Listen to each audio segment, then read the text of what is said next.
Honorable Chairman sir, with your permission, I want to ask Madam Finance Minister, in view of the government's objective of making India a US dollar 5 trillion economy by the financial year 2028-29, will the Honorable Minister be pleased to state how the farmers of the country are expected to benefit from the achievement of this objective in terms of increase of farmers' income in real terms? Thank you. Honorable Minister. Sir, actually, as regards farmers, I am very glad to say because of the leadership of Prime Minister Modi, we are maximizing on the procurement of every listed 22 items of the cereals and pulses. There is a great emphasis given for Dalhan and Kohan, through which farmers who are growing difficult-based crops are also able to earn very good value. The move towards getting ethanol from sugarcane and from maize has also added to the income of the farmers.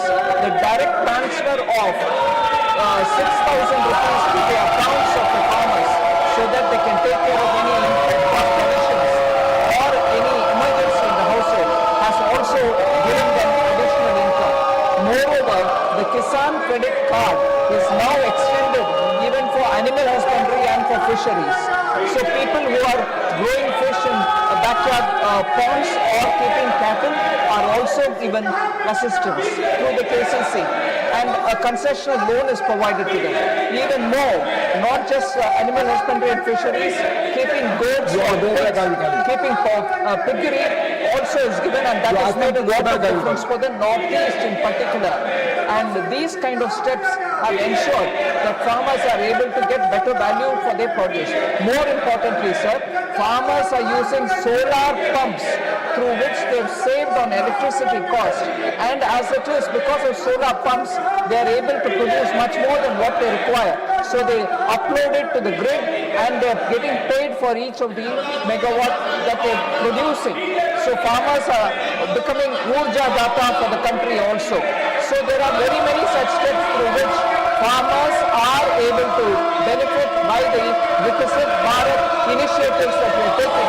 The PM Dhan Dhanya Krishi Yojana, which is spread over 100 districts in the country, particularly where the agricultural productivity is poor, are directly helping the farmers to have better irrigation, better cropping, better value addition, high quality seeds and better marketing.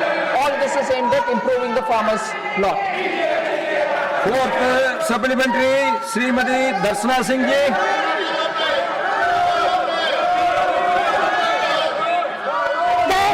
मैं आपके माध्यम से माननीय मंत्री जी से जानना चाहती हूं कि भारत की डिजिटल अर्थव्यवस्था और यूपीआई जैसी डिजिटल भुगतान व्यवस्था ने छोटे व्यापारियों, ग्रामीण उद्यमियों तथा महिलाओं की आर्थिक भागीदारी बढ़ाने में क्या भूमिका निभाई है? I am not going to call anyone if you are shouting like this. Why I should call? You are not interested in running the house. Why I should call? Everybody is shouting like as they like.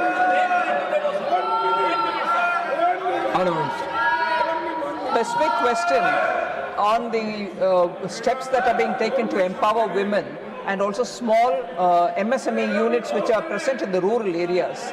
MSMEs have actually benefited in several ways, sir. One, the definition was enhanced. The benefits which are being given to the MSMEs is not being withdrawn. More than that, timely payment of dues. For that, we brought in changes through the law, and within 90 days, people do get their returns. Actually, we hope that because the Udyam portal has now received all the registrations of MSMEs, and through the Udyam portal, we are able to clear the dues of the MSMEs. Other than that, for the MSMEs, for the inputs which go into their manufacturing, we have reduced the customs duty also on very many intermediary products, which will be of help for them. Even more than that, the ONDC, the Open Network Digital Commerce, has helped MSMEs reach global markets because now they are, without much of expenditure from their side, are able to use the digital platform as well. Similarly, programs like National Rural Livelihood Mission and also because of the drone Didi and the Lakpati Didi programs, and the way in which women farmers are also being put into the FPOs. We are giving women entrepreneurs in the rural areas a lot more help so that they can aspire to earn more and become Lakpati Didis. Some of the Lakpati Didis themselves have said that they are now wanting to become Crorepati Didis because of the success of the program. These are the ways in which we are reaching.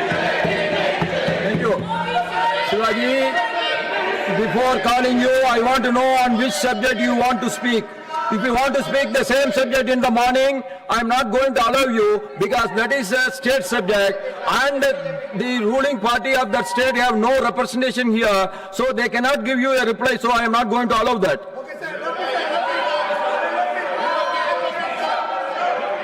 No, you tell me. Give the mic to Shivaji ji. But before speaking, you should tell what subject you are. If you are raising the same law and order subject, I am not going to allow you. No. This is Council of States, sir. This is Council of States. We represent the state of Tamil Nadu. No, We should raise the based on our decision today.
Hello and welcome viewers. You're watching this special presentation of Sunset TV with your host Kriti Mishra.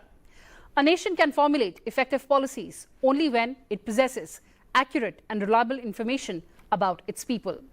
The registration of births and deaths system is the foundation of a country's civil registration framework, ensuring that every citizen receives a legal identity from birth while every death is officially recorded.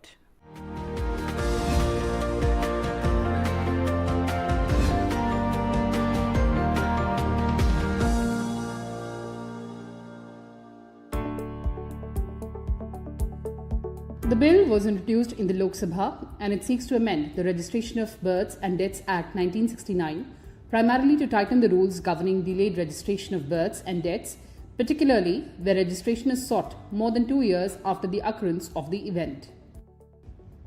Responding to the concerns raised during the introduction stage, Minister of Home Affairs Nityanand Rai said that the legislation is intended to curb fraudulent registrations without causing hardship to genuine citizens. He maintained that birth and death certificates form the foundation of several legal and administrative processes and therefore their authenticity must be protected through stronger safeguards. मैं माननीय गृह मंत्री जी की ओर से प्रस्ताव करता हूं कि जन्म और मृत्यु रजिस्ट्रीकरण अधिनियम 1969 का संशोधन विधेयक पर विचार किया जाए। प्रश्न यह है कि खंड 1 अधिनियम सूत्र और विधेयक का पूरा नाम विधेयक का अंग बने। जो सदस्य इस पक्ष में है वो हाँ कहे, जो सदस्य इसके विरोध में वो ना कहे। मेरे विचार में निर्णय हाँ वालों के पक्ष में हुआ, हाँ वालों के पक्ष में हुआ। खंड 1 अधिनियम सूत्र और विधेयक का पूरा नाम विधेयक का अंग बना। मंत्री जी अब यह प्रस्ताव करें कि विधेयक को पारित किया जाए। महोदय, मैं प्रस्ताव करता हूं कि विधेयक को पारित किया जाए। प्रश्न यह है कि विधेयक को पारित किया जाए। जो सदस्य इसके पक्ष में वो हाँ कहे, जो सदस्य विरोध में वो ना कहे। मेरे विचार में निर्णय हाँ वालों के पक्ष में हुआ, हाँ वालों के पक्ष में हुआ। प्रस्ताव स्वीकृत हुआ और विधेयक पारित हुआ। The Registration of Births and Deaths Amendment Bill 2026 seeks to strengthen the framework by making delayed registration more stringent, promoting timely reporting and enhancing the credibility of official records. The bill reflects the government's commitment to improving governance, preventing fraud and ensuring greater administrative efficiency. Under the amended law, delayed registrations are divided into two categories. Applications made between 1 and 2 years after a birth or death will continue to require approval from the district magistrate, subdivisional magistrate, or an executive magistrate having jurisdiction over the area where the event occurred. However, where the delay exceeds 2 years, the approval process will undergo a significant change. Instead of executive authorities, registration will now be permitted only after obtaining an order from a first-class judicial magistrate. The government has said that transferring this power from executive to the judiciary will ensure greater scrutiny and reduce the possibility of fraudulent or fabricated entries in official records. The proposed legislation also makes factual verification mandatory for every delayed registration. The designated authority will be required to verify the correctness and authenticity of the reported birth or death before granting approval.